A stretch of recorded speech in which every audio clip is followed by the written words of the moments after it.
आप वीओए पाकिस्तान देख रहे हैं।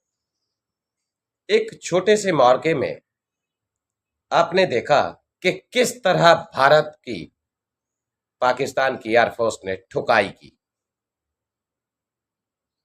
आपके ख्याल में या जो आप लोगों ने सोचा है कि ये मामलात खत्म हो गए, जंग खत्म हो गई, नहीं, ऐसा हरगिज नहीं है। बहुत सी खबरें हैं, बहुत सी डेवलपमेंट है। मैं आगे चलकर आपको बताता हूं कि अमेरिकी सदर कहां पहुंचे हैं। ये बहुत बड़ी ब्रेकिंग न्यूज होगी, तो तमाम खबरों को आपके साथ शेयर करता हूं। लेकिन सबसे पहले मेरी आपसे वही रिक्वेस्ट कि मेरे चैनल को लाइक करें, सब्सक्राइब करें और कमेंट सेक्शन में अपनी राय का इजहार जरूर करें। आपका वक्त ज़ाय किए बगैर अहम तरीन खबर आपको बताता चलूं कि एक छोटे से कॉन्फ्लिक्ट में जो मार पाकिस्तान की फोर्सेस ने पटाई हिंदुस्तान की फोर्स को, मिलिट्री को, और पाकिस्तान की एयरफोर्स के जो जवान शेर बहादुर ऐसी धूल चटाई कि आदमपुर में उन्होंने जो S-400 जो इंडिया का गरूर था उसको मिट्टी में मिलाया। तो पाकिस्तान की एयरफोर्स का मोरल जो है वो हाई है, और इस वक्त इंडियन एयरफोर्स का मोरल जो है वो जीरो पे अड़ा हुआ है, जीरो पर पहुंचा हुआ है। आपने देखा कि नरेंद्र मोदी ने कल अपनी कौम और दुनिया भर से खिताब करते हुए किस तरीके से पाकिस्तान को धमकियां दी,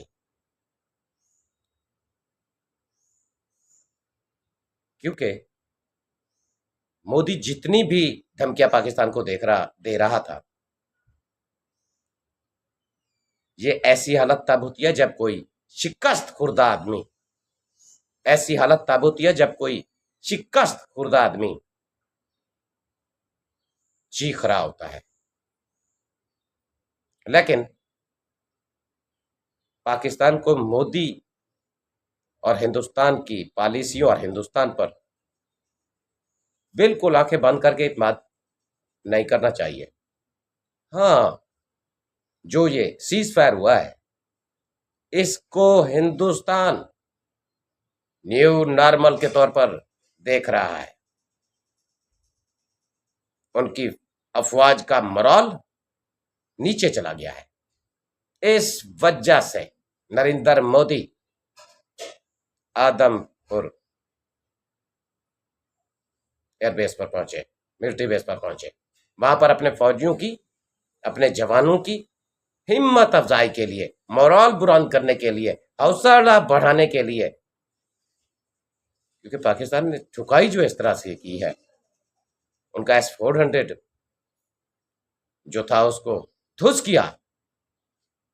अब एक छोटी सी डेवलपमेंट आपको बताता चलूं कि भारत अब रशिया से S-500 लेने जा रहा है। ये बड़ी ब्रेकिंग न्यूज है, लेकिन मैं इसको छोटा बना के दे रहा हूं कि 5 यानी 400 पिट गया, अब 500 लेने जा रहा है। तो इस सिलसिले में अब नरेंद्र मोदी वहां पर पहुंचे अपने जवानों का शोला बढ़ाने के लिए। तो वहां पर जो हुआ, और वहां पर लोगों और फोर्सेस को कहा गया कि ऐसी यानी मुस्कुराहटें चेहरे पर लाई जाएं, जिसे कहते हैं ओवर एक्टिंग की जाए नरेंद्र, और अब वहां पर फिर किया गया, ऐसी ओवर एक्टिंग की गई क्योंकि इतनी प्रेशर है हिंदुस्तान की आवाम का नरेंद्र मोदी पर। और पाकिस्तान ने जो धुलाई की है, पाकिस्तान ने तकरीबन 36 मकान को यानी मकामात हैं जो उनको जमीन बोस किया है। राफेल तियारे पाकिस्तान ने उनके ध्वस्त किए हैं।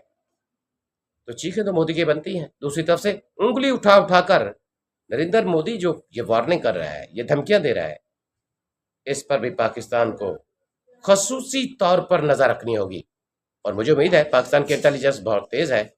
इस सिलसिले में भारत की किसी भी एक्टिविटीज को, जैसे वो कह रहे हैं कि अगर कश्मीर या हिंदुस्तान में किसी जगह पर कुछ होगा तो वो चढ़ दौड़ेंगे पाकिस्तान पर।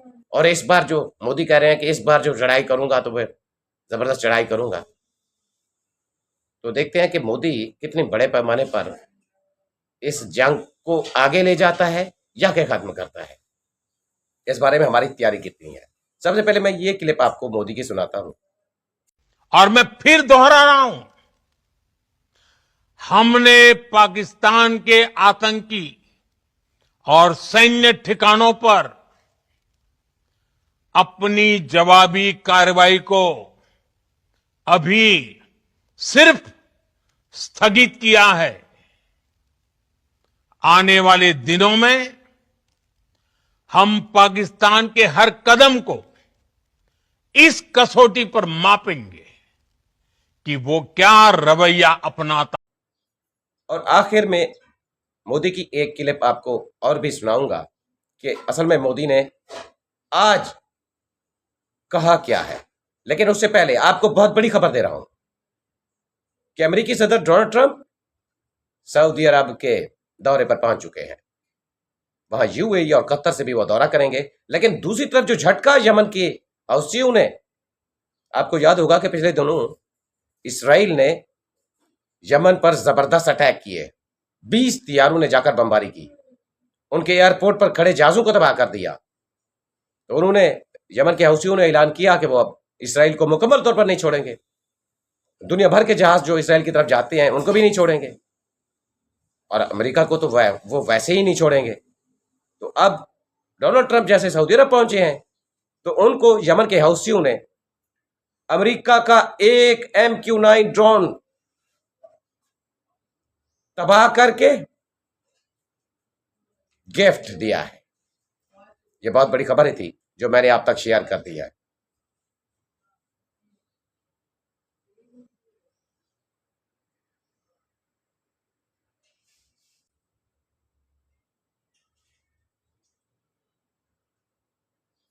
और आखिर में मोदी की एक क्लिप आपको और भी सुनाऊंगा कि असल में मोदी ने आज कहा क्या है। आपने पाकिस्तानी फौज को भी बता दिया है, पाकिस्तान में ऐसा कोई ठिकाना नहीं है जहां बैठकर आतंकवादी चैन की सांस ले सके। हम घर में घुसकर मारेंगे और बचने का एक मौका तक नहीं देंगे। और हमारे ड्रोन्स, हमारी मिसाइलें, उनके बारे में तो सोचकर पाकिस्तान को कई दिन तक नींद नहीं आएगी।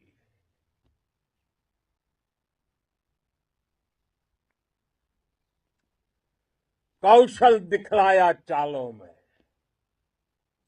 कौशल दिखलाया चालों में, उड़ गया भयानक भालों में,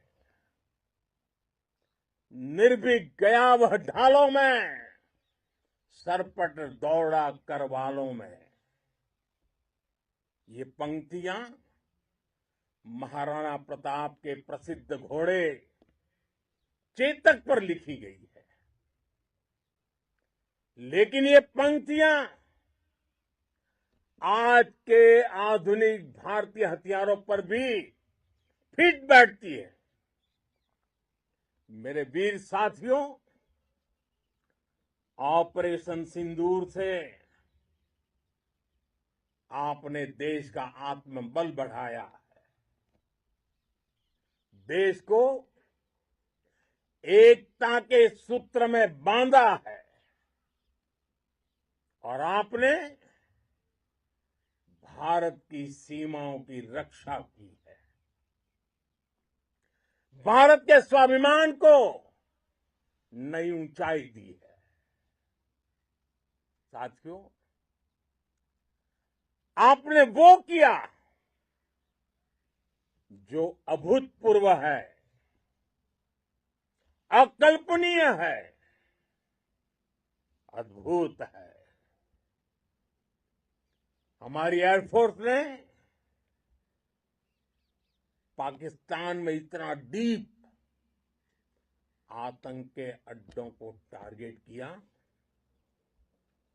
सिर्फ 20-25 मिनट के भीतर सीमा पार लक्ष्यों को भेदना, बिल्कुल पिन पॉइंटेड टारगेट्स को हिट करना, ये सिर्फ एक मॉडर्न टेक्नोलॉजी से लेस प्रोफेशनल फोर्स ही कर सकती है। आपकी स्पीड और प्रिसीजन इस लेवल की थी कि दुश्मन हक्का बक्का रह गया। उसको पता ही नहीं चला कि कब उसका सीना छलनी हो गया। साथियों, हमारा लक्ष्य पाकिस्तान के अंदर टेरर हेडक्वार्टर्स को हिट करने का था, आतंकियों को हिट करने का था। लेकिन पाकिस्तान ने अपने यात्री विमानों को सामने करके जो साजिश की रची, मैं कल्पना कर सकता हूं वो पल कितना कठिन होगा जब सिविलियन एयरक्राफ्ट दिख रहा है।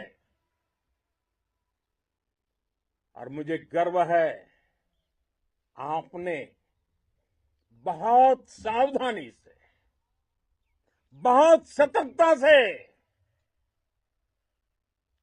सिविलियन एयरक्राफ्ट को नुकसान किए बिना